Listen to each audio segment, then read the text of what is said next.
hebat dan luar biasa. Kita sebagai generasi harus mampu melihat berbagai dimensi yang tentu tidak bisa kita lihat, bahwa kondisi kita harus mengikuti perkembangan zaman. Ini saya tunjukkan bagaimana perkembangan abad 21 yang saat ini kalian bisa lihat bagaimana kita harus melek literasi digital. Tadi yang saya tunjukkan The Power of Kepepet, ini kondisi kalian saat ini.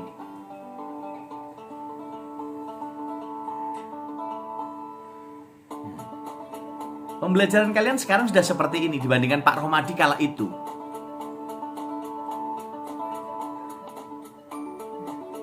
Ini pembelajaran abad 21. Betapa indahnya. Nah, coba cek kampus kalian sudah seperti ini apa belum? Nek belum ya kebetulan saja belum. Nanti akan seperti ini gitu. Nah, betapa indahnya kita ketika saat belajar di abad 21 seperti ini. Dengan kita mau ke Amerika tinggal seret, ke Singapura tinggal seret, kita mau gerak kemana saja, kita bisa berkeliling dunia melalui gadget kita, melalui gawe kita. Nah, teman-temanku ya badan luar biasa. Inilah kondisi pergerakan dari revolusi industri 1.0 sampai 5.0. Dan ini terus bergerak. Dan kita memanfaatkan bahasa sebagai alat komunikasi kita. Maka teman-teman, kenapa saya ajak juga menguasai bahasa? Ini bagian dari upaya penting kita untuk bisa menunjukkan bahwa teman-teman semua ini berliterasi itu membutuhkan bahasa, verbal maupun non-verbal. Ini penting. Sehingga apa? Bahasa secara linguistik fungsional dan linguistik struktural akan mengantarkan teman-teman adik-adikku ini menjadi yang terbaik di antara yang baik. Sehingga pada posisi ini perlu pemahaman langsung dan tidak langsung. Perlu pemahaman tersirat maupun tersirat. Ini menjadi salah satu bagian bagaimana integrasi komunikasi kita dalam kehidupan nyata, baik yang interdisiplinernya langsung maupun tidak.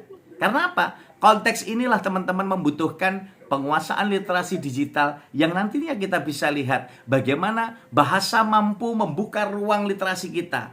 Karena apa? Dengan bahasa kita akan belajar budaya, dengan bahasa kita akan bisa mengetahui terutama alat komunikasi kita, penutur dan lawan tutur kita, dan ini menjadi bagian penting yang tentu saja tidak bisa dilepaskan dari apa yang diarahkan Pak Presiden untuk bisa membangun SDM yang unggul, kreatif, dan inovatif. Nah, disinilah kekuatan kita untuk terus bisa mewujudkan multi generasi NKRI sebagai profil pelajar Pancasila yang diinginkan oleh pemerintah. Mengapa kita harus membangun generasi muda yang kreatif, yang cerdas? Karena disinilah dimensi yang dibangun oleh pemerintah untuk beriman, bertakwa, dan juga berakhlak mulia. Jadi kalian sebagai multi generasi NKRI ini harus memiliki dimensi-dimensi yang mampu membedakan mana yang baik, mana yang tidak baik, mana yang dilakukan, mana yang tidak dilakukan. Dan teman-teman harus menjadi teladan, kata kuncinya.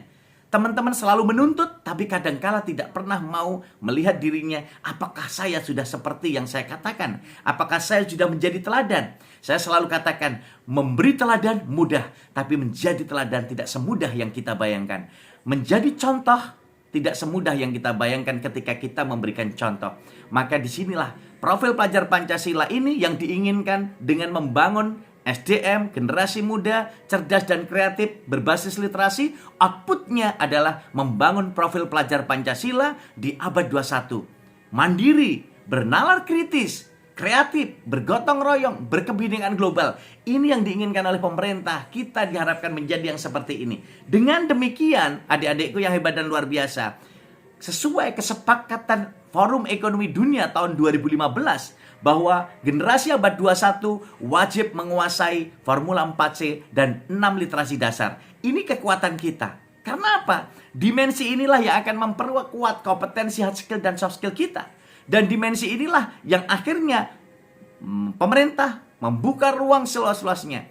Merdeka Belajar Kampus Merdeka. Sekarang adik-adik ketika semester 5 sudah bisa ambil mata kuliah di prodi lain. Semester 6, semester 7 adik-adik bisa magang industri selama 1 semester. Ini ruang terbuka. Zaman Pak Romadi dulu kuliah ya hanya di kelas. Kuliah tidak memiliki pengalaman langsung. Sekarang kami buka ruang seluas-luasnya. Bisa magang di industri, bisa magang ke luar negeri, bisa magang kemana saja. Ini bagian penting untuk membuka ruang literasi kita yang tentu saja akan berdampak pada dimensi kemerdekaan belajar dan juga kemerdekaan dalam berpikir. Dan ini semua kebijakan-kebijakan pemerintah ini, adik-adik perlu tahu bahwa dimensi ini telah berubah. Perubahan zaman ini karena abad 21 juga harus berubah. Maka ini penting harus diketahui bagian dari upaya kita sebagai bagian-bagian penting ketika adik-adik nanti membangun budaya literasi yang didasarkan pada 3 pilar ini. Terampil belajar, terampil berpikir, dan terampil hidup. Ini kata kunci. Jadi adik-adik semua, para mahasiswaku yang hebat dan luar biasa, harus memiliki keterampilan belajar secara mandiri. Tidak harus nunggu Bapak Ibu dosen, tidak harus nunggu Bapak Ibu guru, tidak harus nunggu Bapak Ibu. Kita harus membangun konsep belajar sepanjang hayat. Sehingga kita akan selalu berliterasi dengan Ratu Lisa, rajin menulis dan membaca tanpa disuruh, tanpa diminta, tapi keluar dari niatan hati yang tulus, ikhlas untuk membuka ruang kemerdekaan kita belajar, ruang kemerdekaan kita tahu dan lebih tahu. Terampil berpikir, membangun rasa kritis kita, membangun rasa ingin tahu kita untuk memecahkan masalah tanpa masalah. Itulah Pegadaian. Jadi teman-teman harus ikuti prinsip Pegadaian, menyelesaikan masalah tanpa masalah. Biasanya sering dianggap bahwa generasi muda itu sering membuat masalah. Tunjukkan bahwa Anda generasi muda bukan pembuat masalah, tapi penyelesai masalah. Hadir memberikan solusi. Sehingga kalau selalu dikatakan para orang tua, para psikolog, masa usia 0 sampai 14 tahun, orang tua harus mampu memberikan pendidikan yang terbaik, mendampingi pendidikan yang terbaik untuk anak didiknya, untuk anak-anaknya. Sehingga kita akan menuai hasil yang terbaik di usia 15 ke sana. Tetapi kalau 1 sampai 14 ini tidak terbangun sinergisitasnya, maka hasilnya di 15 tahun ke sana kita akan mungkin habis untuk mendampingi dan mengarahkan ke sana. Maka hari ini BEM STKIP Kusumanegara membuka ruang seluas-luasnya yang begitu luar biasa untuk memberikan inspirasi dan motivasi pada multi generasi NKRI agar memiliki keterampilan hidup. Dan yang terpenting, ketika keterampilan hidup dibangun, ini bagian dari kita memanage diri sendiri. Dan 3 pilar ini jangan dilepaskan. Terampil belajar, terampil berpikir, dan terampil hidup. Inilah kunci membangun multi generasi NKRI yang cerdas dan kreatif berbasis literasi agar mampu menjadi teladan, bukan sekedar memberi teladan. Mampu menjadi contoh, bukan sekedar memberi contoh. Dimensi inilah yang harus kita lihat bahwa pemanfaatan teknologi bukan sekedar untuk membuat status, tapi bisa dimanfaatkan literasi digitalnya untuk menghasilkan uang yang luar biasa. Lihat di kampung YouTuber Bondowoso ini. Ini adalah multi generasi NKRI yang betul-betul memanfaatkan literasi digital sebagai media pengembangan ekonomi. Dari hasil membuat YouTube. Mereka membeli mobil, motor hingga melunasi hutang orang tuanya.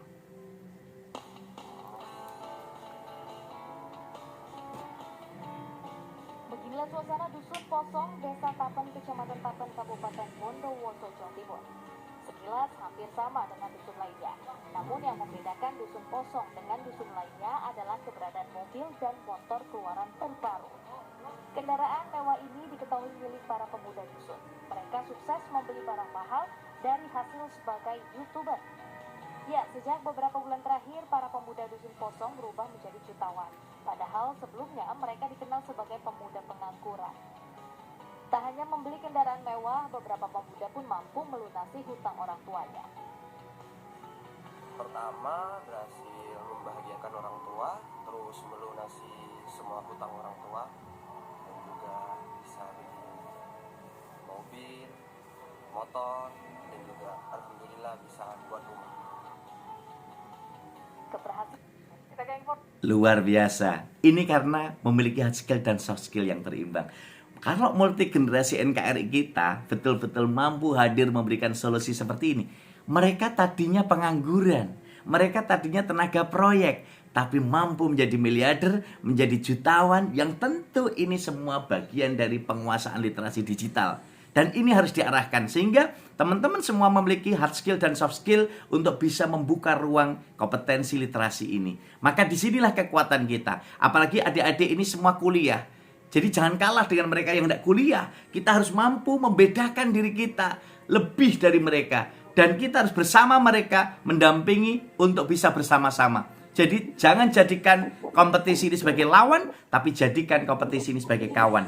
Sehingga di mana ada peluang pasti ada tantangan. Di mana ada ruang pasti akan ada solusi dan inovasi yang kita berikan. Nah, Ini bagian pengembangan kita. Ketika saat ini proses pembelajaran kita, adik-adik di bangku kuliah, adik-adik yang di sekolah dasar menengah, semua sekarang prosesnya berbasis project based learning dan juga berbasis produk keluaran kita. Ini bagian dari upaya pengembangan literasi kita agar nantinya betul-betul mampu memberikan ruang yang tidak bisa dilepaskan dalam kehidupan kita. Nah, kita lihat ini yang saya katakan. Generasi abad 21 untuk dosen, mahasiswa, guru, multi generasi NKRI di Indonesia harus menguasai Formula 4C. Berpikir kritis, berpikir kreatif, kolaboratif, dan komunikatif yang didukung dengan penguasaan teknologi informasi dan juga bahasa asing. Maka disitulah kita akan menguasai kompetensi hard skill dan soft skill yang berimbang. Nah, kekuatan inilah yang nantinya adik-adik semua harus menguasai 6 literasi dasar. Jadi ini yang saya katakan tadi. Berdasarkan Forum Ekonomi Dunia, kita generasi abad 21 ini harus menguasai Formula 4C dan 6 literasi dasar. Literasi menulis dan membaca yang saya gaungkan. Ayo berliterasi dengan Ratu Lisa, rajin menulis dan membaca. Literasi numerik, keuangan, digital, sains, budaya, dan kewargaan. Ini menjadi salah satu bagian penting untuk penguasaan multigenerasi NKRI agar hasilnya betul-betul berdampak seperti ini. Kita bisa menghasilkan tulisan-tulisan dari literasi kita, menghasilkan karya-karya indah, karya-karya sosial, pendidikan, agama, budaya, seni, dan banyak lagi. Sehingga ini bagian-bagian yang tidak bisa dilepaskan. Jangan kalah dengan Google. Anda punya guru Mbah Google 24 jam. Pertanyaan Mbak Tufah salah pun dibetulkan. Apa yang kamu maksud ini toh Mbak Tufah? Ya Mbah, enter, jeleng. Kan gitu. Ini kekuatan yang luar biasa. Kita tidak bisa berharap pada guru kita, dosen kita, tapi sekarang teknologi ada di genggaman kita. Kita bisa berkeliling dunia dalam hitungan detik, hitungan waktu. Dan itu setiap saat Anda lihat anak-anak generasi milenial sekarang, ya, HP hanya terlepas ketika tidur. Hanya terlelap. Kalau tidak terlelap, tangannya selalu pegang HP dan bermain HP. Main game, WA-an, Twitteran, IG-an, dan lain sebagainya. HP bisa bergerak menjadi positif dan negatif bergantung pemegangnya. Maka disinilah kekuatan kita. Generasi muda Indonesia harus melek literasi digital. Bagaimana menunjukkan dan mewujudkan ini menjadi kekuatan nyata. Oleh karena itu, kita harus memiliki PDB. Saya pinjam teorinya Pak Hermawan Kartajaya. Kita harus memiliki PDB. Positioning, different, dan branding. Sama-sama kita posisi sebagai mahasiswa. Bagi multi generasi NKRI harus memiliki different. Pembeda. Pembeda kita apa? Nah, pembeda kita sebagai penulis, pembeda kita sebagai pegiat literasi, pembeda kita sebagai orang yang menulis novel, menulis puisi, menulis cerpen, ataupun mungkin punya keahlian-keahlian lain. Itu akan jadi branding teman-teman. Personal branding harus dibangun. Maka disinilah yang selalu saya kuatkan dengan pilar-pilar untuk multigenerasi NKRI. Nah, salah satunya saya ajak teman-temanku mulai membangun literasi ini untuk diwujudkan dalam bentuk wirausaha. Milikilah wirausaha literasi, ya. Diniatkan dengan 8D, diniatkan untuk ibadah dan kemaslahatan. Yang kedua, direncanakan wirausahanya. Yang ketiga, diidentifikasi pasar peluangnya. Yang keempat, diwujudkan dan dipromosikan. Yang kelima, dievaluasi hasil promosi dan penjualannya, diteliti kelemahan dan keunggulannya, lalu dikolaborasikan dengan mitra industri nasional dan internasional, dan diinvestasikan untuk kemaslahatan. Jadi kalau kalian sudah mulai memiliki wawasan itu, mulailah dari sekarang membuka ruang wirausaha literasi sesuai hobi kalian, keinginan kalian. Maka disitulah akan menjadi bagian penting untuk mewujudkan. Dan kalian akhirnya ke depan harus memiliki karya-karya monumental. Karena hidup kita tidak selamanya, tidak akan abadi. Pak Romadi akan dipanggil kembali kapan juga tidak tahu. Tapi Pak Romadi punya visi pribadi. Pak Romadi menulis sejumlah tulisan buku ataupun tulisan-tulisan yang lain sejumlah usia Pak Romadi. Usia Pak Romadi sekarang 46 tahun. Tulisan Pak Romadi sudah lebih dari usia Pak Romadi. Apakah berhenti Pak Romadi menulis? Tidak. Karena inilah bagian upaya kita berliterasi dengan Ratu Lisa, rajin menulis dan membaca. Setiap hari Pak Romadi mewajibkan diri menghasilkan tulisan. Ya minimal menulis status WA. Itu bagian dari upaya untuk menjaga upaya kita, upaya literasi kita terjaga di sana. Nah, disinilah kekuatan kita. Ternyata tulisan-tulisan Pak Romadi itu berdampak. Ya, kalau teman-teman buka Google Cendekia, sekarang ini mungkin sitasi Pak Romadi 6.500 lebih. Nah, ini dibuat di tahun kemarin 4.000 lebih. Nah, artinya ternyata tulisan-tulisan itu berdampak. pada kemaslahatan umat. Dan ini menjadi salah satu bagian penting, ternyata juga bisa berdampak dalam keilmuan kita. Nah, ini masuk juga ring ini. Kemudian kemarin baru saja dapat kiriman dari Reputasi Akademik. Ternyata Pak Rumadi juga keilmuan Pak Rumadi Social Science, Linguistic Literature, ini di Asia 115. Nah, ini ternyata berdampak. Nah, dalam konteks ini ternyata kita tidak berorientasi pada sini, tetapi semua berdampak bahwa nilai-nilai ini menjadi salah satu bagian penting dalam kehidupan upaya kita berliterasi. Ternyata dengan berliterasi kita bisa memiliki proyek-proyek untuk kemaslahatan.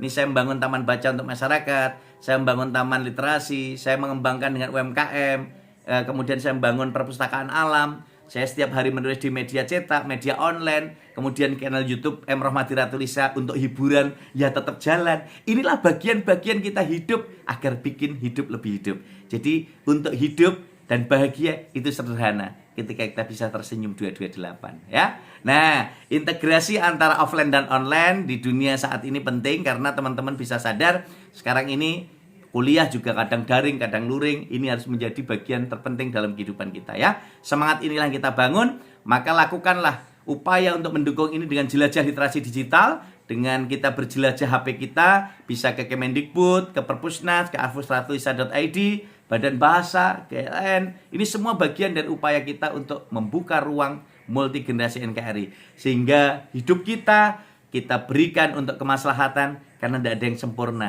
Semua memiliki kelebihan dan kekurangan. Maka kesempurnaan dan kelebihan itu, kesempurnaan hanya milik Tuhan dan kita akan turut serta memberikan secuil yang kita mampu untuk kemaslahatan. Sehingga kekuatan itulah yang harus kita miliki bahwa kita sebagai multigenerasi NKRI harus turut serta memberikan kontribusi pada negeri ini agar kita tetap menjadi manusia-manusia yang bermanfaat dan maslahat untuk umat.